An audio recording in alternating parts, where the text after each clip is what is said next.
Shalom à tous et bienvenue à Mekorot. Je m'appelle Rabbi Dr Itzhak Shapira et dans le cadre de l'opération 70, nous produisons ce programme en 14 langues, où que vous soyez maintenant, que ce soit en Chine ou en Indonésie, peut-être en France ou en Allemagne, au Brésil ou au Portugal, vous êtes les bienvenus dans ce programme partout dans le monde. Nous sommes heureux de pouvoir offrir ce programme dans autant de langues, car je crois que chacun d'entre nous devrait avoir la possibilité d'apprendre et de grandir dans la connaissance des Écritures et de la Torah. Ce Shabbat, nous sommes dans la Parashat Bo. Le titre de la Parashat Bo signifie « Viens ». Dieu, en essence, invite Israël à le rejoindre dans ce voyage. Toute l'aventure de l'Exode commence ici. C'est dans cette paracha que nous voyons le début de cette traversée du désert. Je voudrais maintenant parler des choses bien concrètes que Dieu a dites à Israël et que Dieu lui a ordonné de faire. Nous voyons qu'ils partent le 14 Nissan, donc c'était au mois de Nissan qu'ils ont quitté l'Égypte. Le mot Nissan vient du mot hébreu Nes. Le mot Nes signifie miracle, mais il est aussi en rapport avec le mot Nisayon qui veut dire épreuve. Et il est intéressant de remarquer que durant les 40 années qui suivirent, qui initialement ne devaient durer que 50 jours, ils sont passés par de nombreuses épreuves, mais aussi vu de nombreux miracles. C'est quelque chose que nous devons tous comprendre. Plus nous serons capables de traverser et de surmonter les épreuves, plus nous verrons de miracles dans les jours à venir. Maintenant, comme je vous l'ai expliqué dans les leçons précédentes, toute l'histoire de l'Exode, du chapitre 12 jusqu'à la réception de la Torah au chapitre 20, est un résumé de la bonne nouvelle. Dans le livre du prophète Michée, chapitre 7, verset 15, nous lisons que dans les derniers jours, nous pourrions vivre une rédemption semblable à la rédemption qui eut lieu à la sortie d'Égypte. Mais remarquons bien la différence entre la rédemption de la sortie d'Égypte et la rédemption qui aura lieu dans le futur, c'est-à-dire la rédemption finale. Remarquez que dans les 3 premiers passages de Shemo, le mot utilisé pour parler de la rédemption, c'est-à-dire être délivré et sortir, c'est le mot hébreu. Odzietea, qui signifie sortir, s'extirper. Mais dans Michée 7, verset 15, le mot hébreu utilisé est le mot tseeta, qui a pratiquement la même consonance, mais qui a une signification très différente. Vous voyez, tseeta signifie aussi sortir. Mais il y a une différence entre la sortie qui aura lieu dans le futur et la sortie d'Égypte. Donc, dans le passage de cette semaine, dans Exode 12, verset 42, le jour où Israël sort d'Égypte est appelé l'El Hashimurim, ce qui signifie littéralement le jour que Dieu avait mis à part et prévu longtemps à l'avance pour l'Exode. Maintenant, dans le futur, un autre Exode aura lieu, c'est sûr, mais comme Matthieu l'a écrit, on ne connaît ni l'heure ni le moment de ce jour-là. Même pas le Fils, seul le Père le connaît. Pourquoi est-ce ainsi? Dans Michée chapitre 7, le mot pour dire « sortir ». C'est le mot « tseita » qui est utilisé et ce mot signifie « vous sortirez quand vous aurez vous-même choisi de sortir ». Mais pour l'exode d'Égypte, c'est le mot « otsieteha » qui veut dire « je te fais sortir quand moi je décide de te faire sortir ». Tandis qu'à l'avenir, je t'accompagnerai quand tu te décideras à sortir. C'est très différent et c'est ce que nous devons comprendre. Dans l'avenir, la rédemption commencera avec l'homme et se terminera avec Dieu.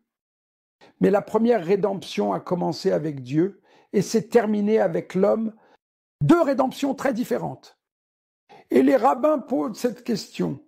Quelle rédemption allons-nous vivre dans les derniers jours à la fin des temps? Réponse, ce sera une rédemption qui commence avec nous et qui se termine avec Dieu. Pensez aux paroles prononcées par Yeshua. Jérusalem, Jérusalem, combien de fois ai-je voulu rassembler tes enfants comme une poule rassemble sa couvée sous ses ailes? Vous ne me verrez plus, jusqu'à ce que vous disiez « Béni soit celui qui vient au nom du Seigneur ». Vous voyez, c'est nous qui devons dire « Béni soit celui qui vient au nom du Seigneur ». En hébreu, cela se dit « Baruch haba b'shem Adonai ». Eh bien, que signifie « Baruch haba » ? C'est bien plus que « bienvenue ». Cela signifie que vous avez invité quelqu'un et que vous avez mis votre maison en ordre pour le recevoir. Votre maison est préparée, elle est prête pour accueillir le roi. Nous devons bien comprendre cette différence entre la première rédemption et la dernière rédemption. Dans la première rédemption, les enfants d'Israël étaient dans un désordre spirituel. Ils ne croyaient pas.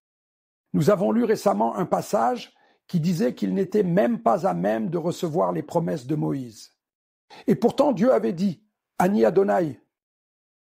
Et il a dit cela pour leur dire « Je suis le Dieu de miséricorde ». Et il est bon de savoir que, malgré leur manque de foi, Dieu était toujours prêt à les faire sortir. Pourquoi ? Parce qu'il est le Dieu de miséricorde. Mais dans l'avenir, Dieu nous dit « Je vous ferai sortir quand vous commencerez le processus de la sortie ». Aujourd'hui, notre responsabilité, c'est d'être prêt pour la rédemption finale. Et la question, c'est comment nous préparer ? Regardez avec moi un instant dans le livre de l'Exode au chapitre 12, au verset 2. Au début de ce verset, nous lisons en hébreu « Ha-Hodesh Hazeh Lahem ». Rosh Hodesh. Ce mois-ci, le mois où je vous fais sortir, c'est-à-dire le mois de Nissan, sera pour vous, Rosh Hodesh, un nouveau mois. C'est ce que signifie ce verset dans nos Bibles. C'est un nouveau mois. Et maintenant, regardez quelque chose de très intéressant. Dans la langue sacrée, le mot pour nouveau mois a été mal orthographié. En hébreu, il y a une lettre qui manque. Et au lieu de lire Ha-Hodesh, ce mot se lit Ha-Hadash. Qu'est-ce que cela signifie? Cela veut dire le nouveau, le renouvelé. Ce mois sera pour vous un nouveau mois. Je suis en train de conclure une nouvelle alliance avec vous. Nos rabbins disent que ce n'est pas par hasard si l'expression nouveau mois a une autre orthographe. C'est pour nous dire une chose très importante à nous tous aujourd'hui. Vous voyez, il est dit ici dans l'Écriture à propos des enfants d'Israël qu'ils vont devoir se préparer pour recevoir une nouvelle alliance. En effet, ce que Dieu leur a dit dans l'alliance mosaïque, quand il dit « Ha-Hodesh Hazeh Lahem », il leur dit en fait « Soyez préparés pour une nouvelle alliance ». Vous voyez, Dieu veut aujourd'hui que nous soyons prêts pour une nouvelle alliance. Les rabbins ont relié ce verset à Ésaïe chapitre 60 qui dit « Lève-toi, sois éclairé, car ta lumière arrive et la gloire de l'Éternel se lève sur toi. » Elle vient sur vous. Donc, pour résumer, si la rédemption finale est une rédemption qui dépend de nous, nous devons nous préparer pour une Brit HaHadasha, pour une nouvelle alliance. Et vous allez me poser la question, mais Rabbi, ne sommes-nous pas déjà dans la nouvelle alliance? En Yeshua, ne sommes-nous pas dans la nouvelle alliance? Mais c'est impossible. Frères et sœurs, nous n'avons pas encore pleinement intégré la nouvelle alliance. Dans Jérémie chapitre 31, le prophète communique un message, une promesse de nouvelle alliance. Mais regardez ce qu'il dit. Il dit « Voici, je ferai avec la maison d'Israël et la maison de Juda une alliance nouvelle. Cette alliance ne concerne pas les gentils. Cette alliance est pour Israël, pour le peuple juif et pour ceux qui sont greffés sur le peuple juif. Et il dit que l'un des signes de cette nouvelle alliance sera que le peuple, du plus grand au plus petit, connaîtra Dieu. Frères et sœurs, je vous dis que ces choses doivent encore s'accomplir. La prophétie de Jérémie chapitre 31 n'a pas encore été entièrement accomplie. Pourquoi ? Parce qu'elle ne pourra s'accomplir que lorsque Yeshua reviendra vers nous dans ce monde. Ce que nous devons faire aujourd'hui pour bien nous préparer à la Brit HaHadasha, à la nouvelle alliance, c'est de mettre en pratique les paroles d'Ésaïe 60, versets 1 et 2. Lève-toi, sois éclairé, brille. Pensez à ceci. Quand Yeshua a vu l'homme paralysé dans Matthieu chapitre 9, que lui a-t-il dit? Lève-toi et marche. Il ne suffit pas de dire Yeshua, tu es mon Messie et tu es mon Sauveur et tu me rachètes par ton sang. En essence, ce que nous devons faire, c'est de faire un pas de plus, parce que je suis racheté, parce que je reçois un renouvellement intérieur, je dois maintenant marcher en nouveauté de vie. La résurrection devrait nous conduire vers une nouvelle marche, une autre mentalité, un nouveau corps et un nouveau cœur. Mon défi pour vous aujourd'hui est le suivant. Soyez prêts pour de plus grandes choses, ne tergiversez pas. Ne dites pas « j'ai atteint le maximum ». Va plus haut et élève-toi. Et sans aucun doute, en avançant avec votre petite lumière en direction de la lumière, vous trouverez la grande lumière. Puissions-nous ne jamais manquer de lumière? Cette lumière s'appelle en hébreu Torah et Mitzvot. Ne manquons pas de lumière comme ces 5 vierges insensées. C'est en effet certainement le défi que la Torah nous lance aujourd'hui. Préparez-vous pour la nouvelle alliance. Préparez-vous pour la plénitude de la Brit HaHadasha. C'était nos Mekorot pour aujourd'hui.